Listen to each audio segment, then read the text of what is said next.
자, 여기서 잠깐. 북한에서는 김정은 위원장이 신문과 방송에 보도될 자신의 영상과 사진을 직접 고른다고 하는데 과연 진짜요? 그가 고심 끝에 고른 사진 어떤 것들이 있을지 김정은 위원장이 직접 고른 본인의 A컷 김민지 기자가 준비했다고 합니다. 오늘의 순간 포착 다 함께 만나보시죠.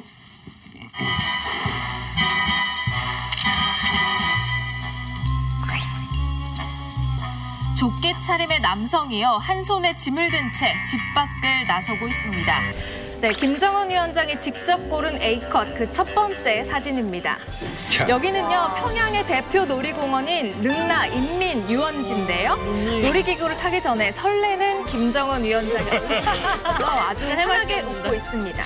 그런데요, 잠시 뒤에 놀이기구가 출발하고요, 놀이기구가 고공낙하를 하고 있습니다. 김 위원장 많이 긴장되지만 신나는 모습입니다. 그런데 자세히 보시면요, 이 고공 낙하를 하는 놀이기구가 흔들림 없이 찍혀 있습니다. 일단 사진 취재 기자들의 바란다. 셔터를 얼마나 열심히 눌렀는지 그 노고가 느껴지는 사진이었습니다. 다음 사진 보실까요? 어머. 네, 김정은 위원장이 직접 고른 A컷 그 두 번째 사진입니다.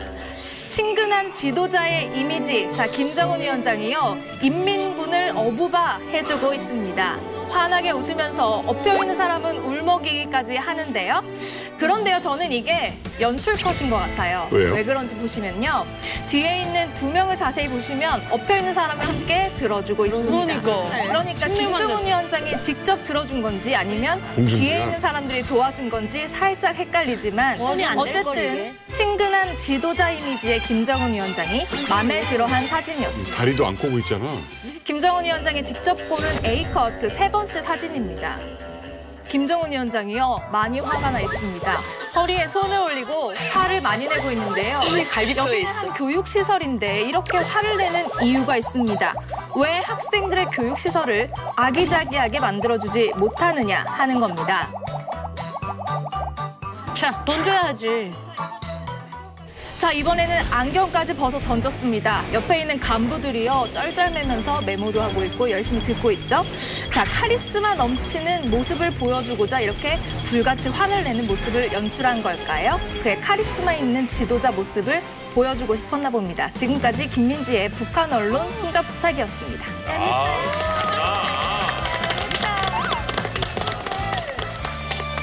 김민지 기자님 매주 나와주면 안 되나? 진짜 너무 쏙쏙 들어와요.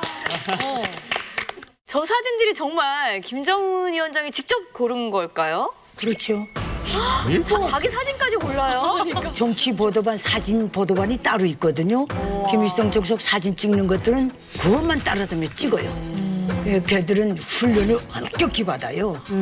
그래서 그러니까 나이가 젊은 기자들이 하나도 없어요. 다 50대 기자들이 충분히 수령족석의 속내, 리상, 취미, 미학 이거 그래서 똥집에 들어갔다 나온 것처럼 왜 이렇게 자주 들어가요? 오늘 똥집만 세 번째예요, 아니, 지금. 기자님 왜 이렇게 그렇게 하필이면 돼야 나오는 거지. 뱃속에 들어갔다 나온다고 그 소리인데 맞아요. 그렇게 훈련을 받고 실전에 나가거든요. 신문 나가기 전에 그 며칠 전부터 김정은 책상 위에 그 수령족석 책상 위에 몽땅 사진 거기에 붙이는 멘트까지 다 올라가 있어요. 아니, 일어나고 자기가 다 사진만 골라요. 고르나?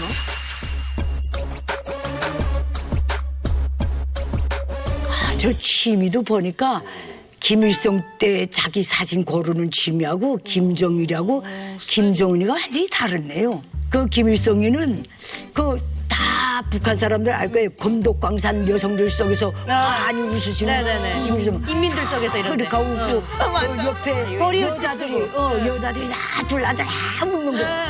그 사진을 제일 좋아하고 아이들이 막 안겨. 그거 자기는 그 사진 볼 때마다 기분이 좋다 그랬거든요. 우린 기자들이기 때문에 이거 다를 그거 놓치면 안 되니까. 김정일이는 또 이렇게 하고 담배 피우면서 활짝 박장대소하는 거. 그 사진을 제일 좋아해. 맞아요. 영화 같은 그래서 사진을 좋아하는. 그 사진만 보면 자기 기분 좋다 그래. 다 이렇게 돼 있는데 김정은이는 어려서 그러는지 아직 자기 그 뭔가 잘 못 잡은 것 같아.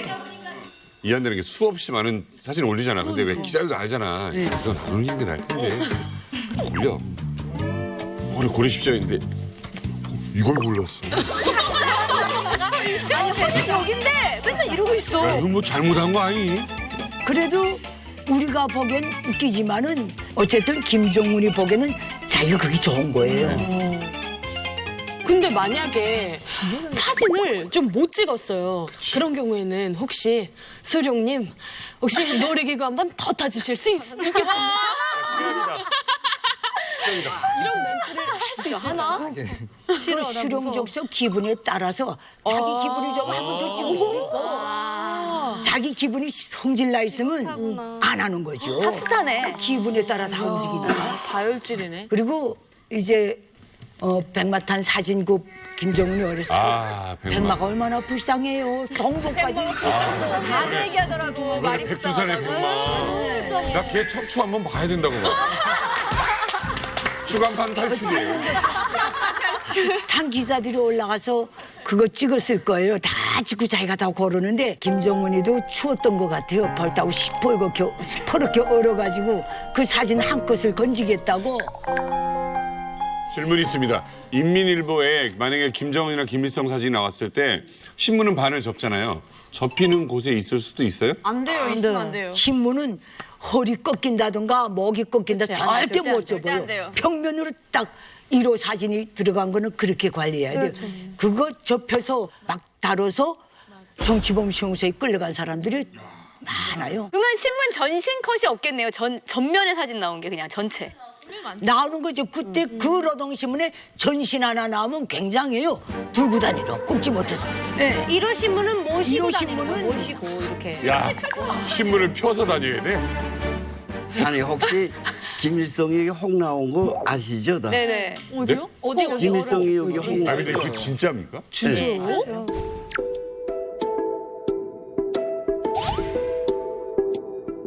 북에서는 다 몰랐어요. 근데 저는 우리 인민학교에 김일성이가 왔댔어요. 그 학교 이제 그 시찰한다고 왔는데 나는 어릴 때인데 김일성 뒤에 홍난 거예요. 깜짝 놀랄까 봐.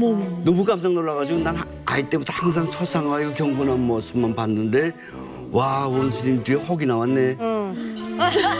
미치겠는 거야. 근데 나 같은 밤에 민구님기는 당나귀기 이거잖아. 막 무섭고 두렵고 이거 어떻게 해야 되나 하고 말 못하고 엄마한테 말하는 게 엄마가 너 큰일 난다 해가지고 어디 가서 말하지 말라고. 근데 그 애들이 우리 인민학교 애들이 다 봤을 거예요. 다 보고 다 좋아가시 했을 거예요. 근데 사진은 오직 정면 멋있는 것만.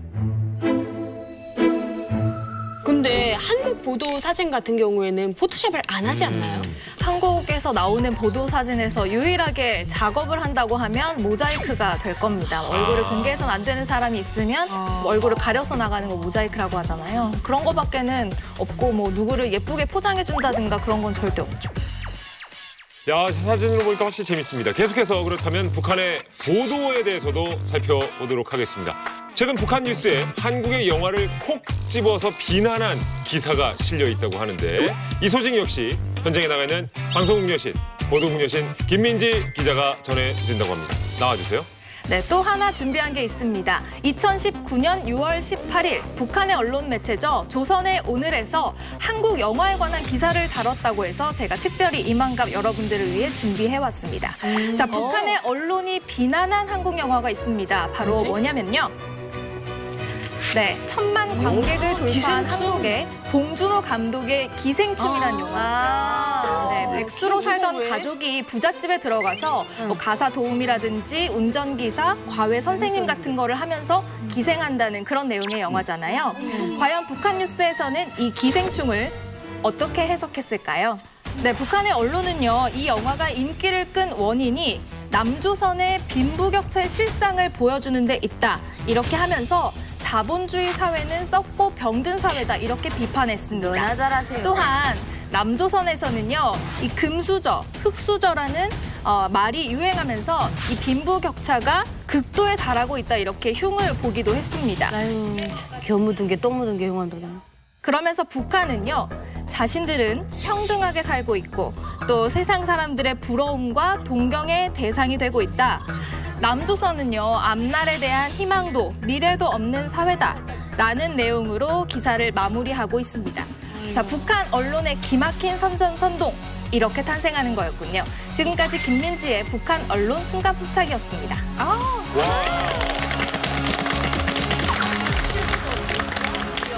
아니 남한 영화도 저런 식으로 비난을 하네요. 기성 기자님, 이것도 혹시 당에서 지시를 내리는 겁니까? 그렇죠. 언론 보도물이 과업이 어떻게 나가는 거 딱 있어요. 충실성 교양, 사회주의 애국주의 교양, 계급 교양, 긍정 감화 교양 이게 다 있는 거예요.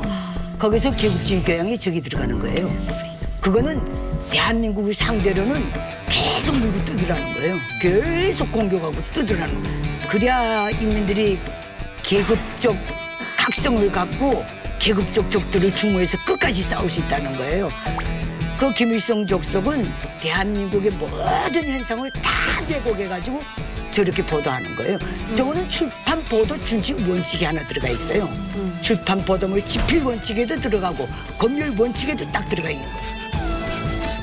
직접 발표를 하셨으니까 이 기사 어떻게 보세요? 그냥 개인적으로는. 사실은 이게 북한의 언론 보도의 행태 중에 하나 가장 대표적인 거예요. 그러니까 이제 남한에서 뭔가 유행하고 있고 사회적 문제가 되는 것들을 좀 콕 집는 척을 하면서 마치 우리는 안 그런 것처럼 그래서 우리는 평등하다 이렇게 자랑하는 데에 우리나라의 어떤 현 상황이라든지 영화, 뭐 드라마 할 것 없이 많이 이용하고 있다고 들었어요. 홍보의 측면에서 보자면 자기들이 의도하고 있는 예를 들어서 내가 답을 내놓고 이렇게 홍보하는 의미에서 보자면 실패 아닌가요, 저건?